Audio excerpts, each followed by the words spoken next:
नमस्कार। स्वागत है आपका सहरसा एक्सप्रेस न्यूज़ में। मैं हूं अभिषेक कुमार और ये गांव जहां मैं आया हूं ये पर्री गांव है। सहरसा का एक ऐसा गांव जो आज बहुत खुशहाल गांव है, लेकिन आज और भी गौरवान्वित करने वाली बात ये है कि बीपीएससी में प्रखंड आपूर्ति पदाधिकारी बने हैं शिवम। आज पूरा गांव खुश है और शिवम की मेहनत के पीछे जो है सो ये खुद मेहनत करते थे। कैसे मेहनत करते थे, आइए आज इनसे पूछेंगे, जानेंगे कि क्या क्या स्ट्रेटजी रहता है बीपीएससी में, कैसे तैयारी करते हैं लोग, कैसे तैयारी करें छात्र जो बीपीएससी आसानी से निकल जाए। सबसे पहले शिवम जी आपका स्वागत है और आपको बधाई। जो है सो आपने पर्री का नहीं सहरसा का भी नाम रोशन किया है। बहुत बहुत धन्यवाद। सबसे पहले आपको जो आपने ये मंच दिया मुझे बात करने के लिए, शुक्रिया। कैसा लग रहा है प्रखंड आपूर्ति पदाधिकारी बनेंगे? मिक्स्ड फीलिंग्स है। मैं थोड़ा बेटर एक्सपेक्ट कर रहा था जैसी मेरी तैयारी थी, but at the end of the day जो आपको मिलता है उसमें सेटिस्फाइड रहना चाहिए, कंटेंट रहना चाहिए। तो फिलहाल क्योंकि मैंने देखा है कि बहुत सारे ऐसे लोग थे, बहुत अच्छे कैंडिडेट्स थे, मेरे कुछ सीनियर्स ही थे, उनका नहीं हुआ। तो पहले तो पीडीएफ में नाम आ जाना ही एक बहुत अच्छा पल है, बट ह्यूमन टेंडेंसी है, सेटिस्फाई तो कभी होता नहीं। आगे अभी और तैयारी जारी रखनी है। रिजल्ट आया तो सबसे पहले किसे आप ये शुभ समाचार सुनाए? आप मैंने चाचा बैठे हैं साथ में, सबसे पहले इन्हीं को कॉल किया था। ज़्यादा आप करीब हैं, चाचा से ज़्यादा करीब? चाचा से बचपन से ही करीब रहा हूँ, तो इन्हीं को कॉल किया था मैंने सबसे पहले। ये बोल भी रहे थे कि होना तो तय है, हमेशा बोलते रहते थे, तो इन्हीं को मैंने कॉल किया था पहले। देख रहे हैं कि आप बोल रहे हैं और वो भावुक हो रहे हैं। बहुत ज़्यादा मतलब जुड़ाव है आप लोग का। बहुत बहुत ज़्यादा। तो क्या स्ट्रेटजी रहता था, कितना टाइम मैनेजमेंट क्या रखते थे, कौन सा संस्थान चुना आपने, इंटरव्यू कैसे निकाले? स्ट्रेटजी तो मेरा मोस्टली जो है वो सारा सेल्फ स्टडी से ही मैंने किया है। और अगर कोई एस्पिरेंट देख रहे हैं तो मैं उनको भी यही सजेस्ट करूँगा कि पढ़ाई खुद से ही करनी होती है। कोचिंग का बहुत लिमिटेड रोल है। अगर आप किसी का अच्छा मटेरियल मिल रहा है तो उसका यूज़ कर ले, टेस्ट सीरीज है उसका यूज़ कर ले, बट पढ़ाई मतलब फोकस ज़्यादा सेल्फ स्टडी पे होना चाहिए। मैंने जो कुछ ट्रिक्स है जो यूजुअली मैं देखता हूँ कि बच्चे नहीं कर पाते हैं, जिसकी वजह से उन्हें काफ़ी टाइम लग जाता है, जैसे शॉर्टकट्स लेने लग जाते हैं, वो मैं एडवाइस करूँगा, सजेस्ट करूँगा जो भी बच्चे, जो भी एस्पिरेंट्स फ्यूचर हमारे देख रहे हैं इस वीडियो को, मैं उनको बोलना चाहूँगा आपके माध्यम से कि शॉर्टकट्स नहीं लें। स्टैंडर्ड बुक्स अभी भी स्टैंडर्ड है, उनको फॉलो करना है, किसी की नोट्स के पीछे नहीं भागना है। अगर मुझे हिस्ट्री पढ़नी है तो मैं स्पेक्ट्रम से ही पढ़ूंगा, अगर मुझे पॉलिटी करना है तो मैं लक्ष्मीकांत को ही क्यों नहीं पढ़ूँ, एम लक्ष्मीकांत को पढ़ना है। ऐसे स्टैंडर्ड सोर्सेज को पढ़ना है। एनसीईआरटीज बहुत इंपॉर्टेंट है। पीवाईक्यू से बढ़िया कोई मॉक नहीं होता, पीवाईक्यू से अच्छा कोई टेस्ट सीरीज नहीं है। पीवाईक्यू को देख के अपनी स्ट्रेटजी बनानी है कि किस सब्जेक्ट पे कितना फोकस करना है, कहाँ से क्वेश्चंस आ रहे हैं, किस टाइप के क्वेश्चंस आ रहे हैं। फॉर्चुनेटली जब से मैंने स्टार्ट करी थी तैयारी तो बीपीएससी का लेवल जो है काफ़ी कंसेप्चुअल होने लगा था। तो पहले वो वन लाइनर वाली बुक्स बहुत चलती थी, उस टाइम वो पढ़ के भी लोग कर लेते थे, बट जब से मैंने तैयारी स्टार्ट की तो वो यूपीएससी के लाइन पे जाना स्टार्ट हो गया था। तो फिर मैंने स्टैंडर्ड बुक्स को ही फॉलो किया जो यूपीएससी के सिलेबस में लोग जनरली प्रेफर करते हैं, वही किया।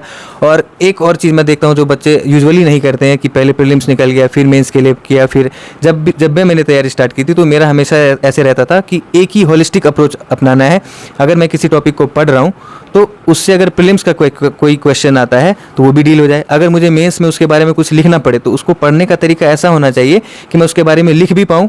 और फॉर्चुनेटली अगर वही क्वेश्चन मेरे से इंटरव्यू में भी पूछ लिया तो I should be in a position कि मैं उसको बता पाऊँ कि मैंने ये पढ़ा। जैसे हिस्ट्री का कोई क्वेश्चन है, जैसे सूरत स्प्लिट है, उसके बारे में बहुत जिक्र होता है, तो सूरत स्प्लिट जैसे अगर मैं पढ़ रहा हूँ एनसीईआरटी में या स्पेक्ट्रम में पढ़ रहा हूँ तो मैं पढ़ते पढ़ते दिमाग में ये डालूंगा कि यहाँ से प्रीलिम्स का क्या क्वेश्चन आ सकता है, कि किस ईयर में हुआ था, तो प्रीलिम्स का ये हो सकता है। मेंस में क्या हो सकता है कि इसके इम्प्लीकेशंस नेशनल स्ट्रगल पे क्या पड़ा है, नेशनल मूवमेंट पे क्या पड़ा। तो बेसिकली मेरा कहने का ये मतलब है कि पढ़ते पढ़ते आपको खुद समझना है कि इस एक टॉपिक को एक ही बार पढ़ना है, कि ऐसे कि प्रीलिम्स मेंस इंटरव्यू तीनों वहाँ से कवर हो जाए, अलग अलग नहीं पढ़ना है। इससे क्या होता है कि नंबर ऑफ अटेम्प्ट्स ज़्यादा लगने लग जाते हैं। आप प्रीलिम्स क्लियर कर लोगे, मैं बहुत सारे ऐसे कैंडिडेट्स को जानता हूँ, मेरे साथ ही पढ़ते हैं, जिनका प्रीलिम्स हर बार हो जाता है, मेंस नहीं हो पाता है, प्रीलिम्स मेंस हो जाता है, इंटरव्यू नहीं हो पाता है।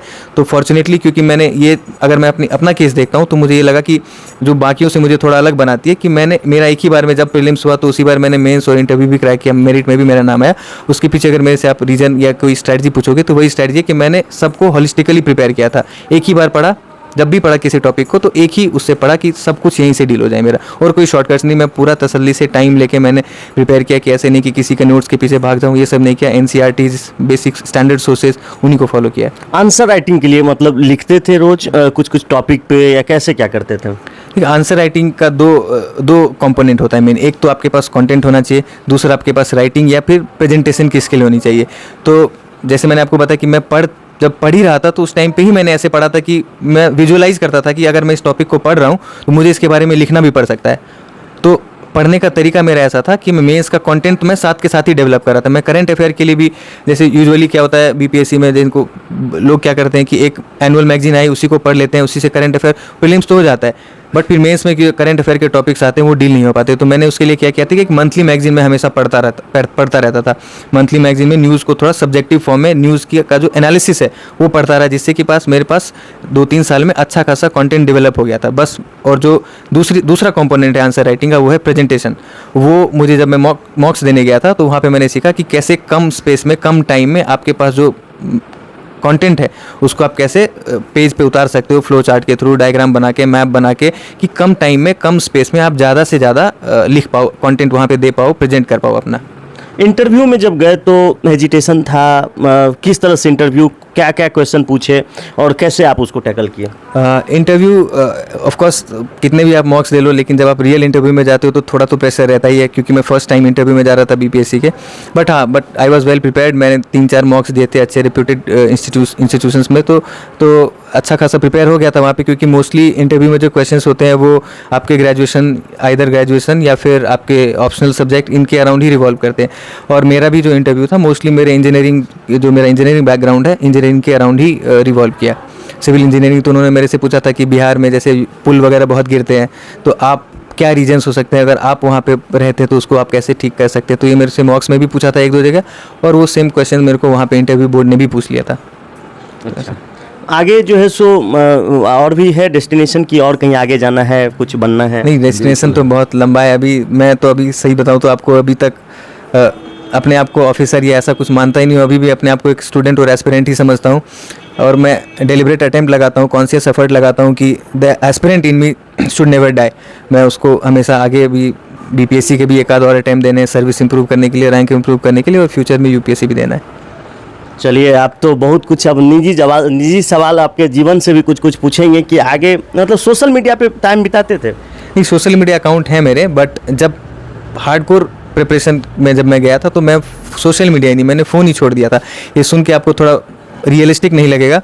मैं 3 साल जब लाइब्रेरी जाता था, सुबह 10 बजे जाता था, रात के 9 बजे आता था, मैं फ़ोन लेके नहीं जाता था। और ये 1 आध दिन ऐसा नहीं हुआ है, ये 3 साल मेरा रूटीन ऐसा ही रहा। मैं सुबह जाता था, फ़ोन वोन सब छोड़ के जाता था। जिसको भी मुझसे बात करनी होती थी, मैं पापा से या चाचा से, जिनसे भी रात को, सबसे रात में ही बात होती थी जब मैं पढ़ के आता था तो।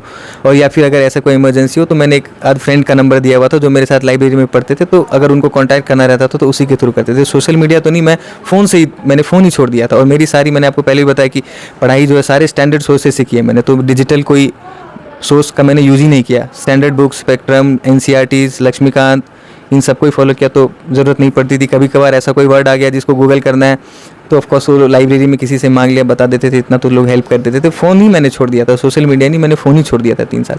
अच्छा, अपना समाज, आपको पता है कि कहीं पे भी अगर सरकारी नौकरी लग जाती है तो कई रिश्ते आने लगते हैं।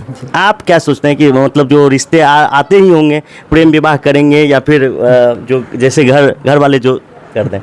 अभी विवाह शादी इन सब पे अभी कुछ दिमाग मेरा जा नहीं रहा है। बाकी रिश्ते का तो चाचा पापा ये लोग बता पाएंगे। अच्छा। मेरे तक ऐसा अभी कोई नहीं आया है, बट जहाँ तक उसकी बात है तो अभी मैं ऐसा कुछ सोच नहीं पा रहा हूँ अभी, क्योंकि अपने आप को मैं एक स्टूडेंट ही मानता हूँ। अभी 2-3 साल तो कम से कम और जम के पढ़ाई करनी है, एटलीस्ट यूपीएससी के 1-2 अटेम्प्ट और देने हैं, तो उसके बारे में तब देखी जाएगी।